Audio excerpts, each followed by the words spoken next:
Hi, and welcome to What's the 411? I'm Levon Roberson, Books and Arts Editor here.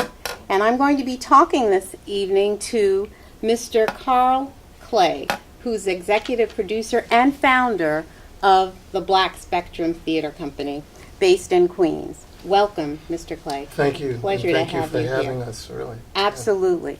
So, you're a playwright, a filmmaker, a lyricist, a teacher. What else?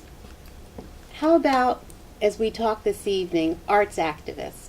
We'll be talking about all of your works over the years. Sure. But let's start with the founding of the Black Spectrum Theater Company. I understand that you really began as a traveling company on tour in 1970. Is that true? That's correct. We grew out of a workshop program, and one of our first productions was tracing the history of the word, the N-word, I'll say.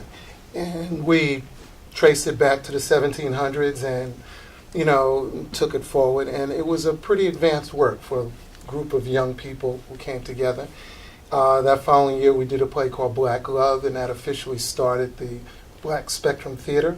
We toured along the Eastern Seaboard in colleges, universities, and community centers. And it really set the standard for what would follow. Mm-hmm. This idea of creating productions that were a reflection of things that we had been learning and seeing happening in our community. Mm-hmm. Well, that was considered quite a move, I would think, in 1970, to take close look at that word, a troublesome word in many ways, a conflicting word, a polarizing word, some even might say. So what were some of the challenges to have a creative vision that you had to look at our history in such a way and to actually found a company? Well, I think it really grew out of the desire to take what, and I have to say us. When I say us, I'm talking about it was a collective of people who came together at that time. But, in starting the theater, it was this idea of you read a lot. In the 60s, there was a great deal of reading going on. Yeah. People were interested in expanding their understanding of who they were as a person and who they were as a people. And I think that really spurred a lot of thought. And then you mix in the creativity. It becomes how do you express yourself? Do you go out in the street and throw a Molotov cocktail in the midst of a uprising, that was happening all over the place? Or do you use what you've read and put it in a creative way in which people can begin to think about changing their community as opposed to destroying the community? So I think arts activists might be a way to encapsulate all those other roles that you played, because you see art as a way of community building? Community building, expression, the ability to challenge people, challenge their thought process. As quiet as it's kept, the African American community is a very conservative community in a lot of ways. So this idea of broaching subjects and topics that are going to challenge what they think and what they've been taught. And I think that that's what makes for a growing and a more expansive pool of people who begin to think about how do you change your environment. Well, speaking of challenging, and the African American community traditionally is being, very careful, very cautious. You're right. The Black Spectrum Theater Company is definitely not about that. It's about challenging and even, I would say, innovation, a lot of excitement. And I'm thinking in particular the whole notion of reincarnation that you took on with one of your plays. That must have been quite a challenging to the conservatism that you made mention of. Yeah, it is. And it's a project that I had been brewing for many, many years. I didn't know really what I wanted to do with it. And I really have to credit Ms. Howard for helping to bring out the production, because it was a script that I had and it was partially finished. And I let her read a few things that I had been working on, and she said, "You need to finish that one." Who is this? Bette Howard is Bette the Howard, that's resident right. director at the theater, and she's been with us for Bette Howard. many years. A very, very talented director.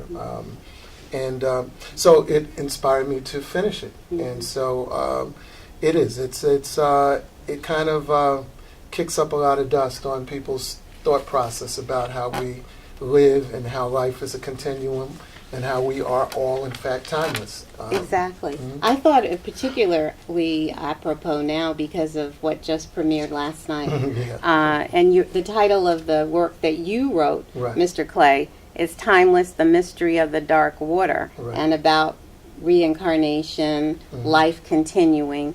Very interesting content. The storyline was interesting. But also, besides that innovation, I thought what was also really creative is how you involved the audience, how it was interactive, that you guys actually challenged the audience to come up with, to become part of that by voting.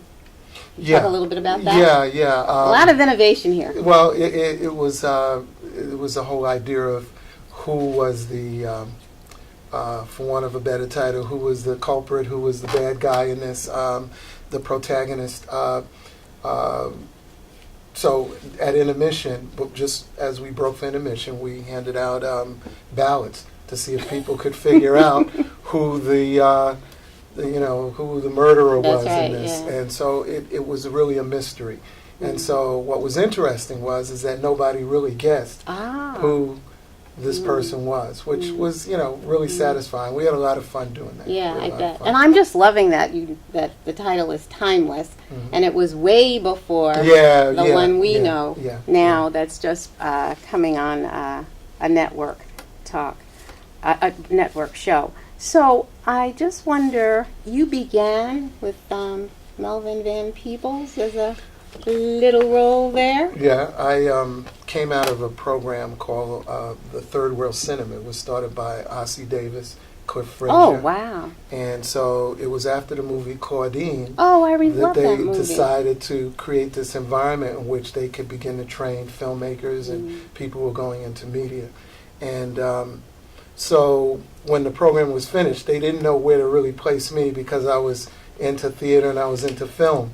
And so Cliff Frazier said, we have somebody for you to meet. And he wouldn't even tell me who it was. And he said, we want you to go up for an interview. And Cliff was the kind of person, kind of like an alchemist. He liked putting people together. And so the interview was with Melvin Van Peebles. That's and amazing. I ended up working with him for a few years and then going off to do a film that he was working on called Grease Lightning that starred I remember that. Richard Pryor and Pam Grier and almost Cleavon Littles and Oh, my Bo God. Bridges Wow. and Maynard Jackson, the mayor of Atlanta, and Richie Havens. And I mean, it was an all-star cast. I had a ball, and it taught me a great deal about the film business. Well, of course, we could also spend some time talking about all of your awards, including the Adelco Award as Producer of the Year for Deadwood Dick, Legend of the West. So many other awards here. If you'd like to find out more, please go to the website. Can you just give us that Our website information? is www.blackspectrum.com, and we're also at hashtag Black Spectrum on Twitter. Okay. You also won the Larry Leon Hamlin Producer of the Year Award at the National Black Film Festival in 2003 for August Wilson's The Piano Lesson. Yeah, that was a play. It was a play festival, and as you know, the National Black Theater Festival takes place every 2 years. Larry Leon Hamlin, who's now passed away, created an incredible legacy of bringing together some of the most prolific theater companies in the country and bring them all in one place. I'm calling it Holy Ground, and it still is Holy Ground in that respect. And we took the play down, and it was our second August Wilson play that we had done. We had done Fences, but it was something that's right, about Fences. doing Piano Lesson and the performances that were done.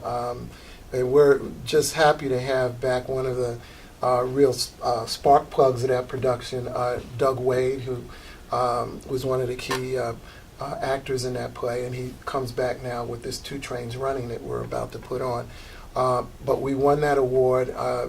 Bet Howard did an incredible job really nailing August Wilson's work, because he's a very wordy playwright, and yet by the same token, you know, she really defined it, I think, differently than most other directors had, and so we were given this award, and it was really an honor. And it seems like there's a great legacy, because now 13 years later, after all those accomplishments and with August Wilson's The Piano Lesson, now we're going to move forward it's November? November, yes. We're going to have the Two Trains Running, also August Wilson's play. Yes. Okay, we'll be there. I want you to be there too, November, is it the 4th? November 4th? Through the 20th. Okay, that's for Two Trains Running, and thank you so much. It was Thank a you. pleasure Thank meeting you. you and talking with you. Same here.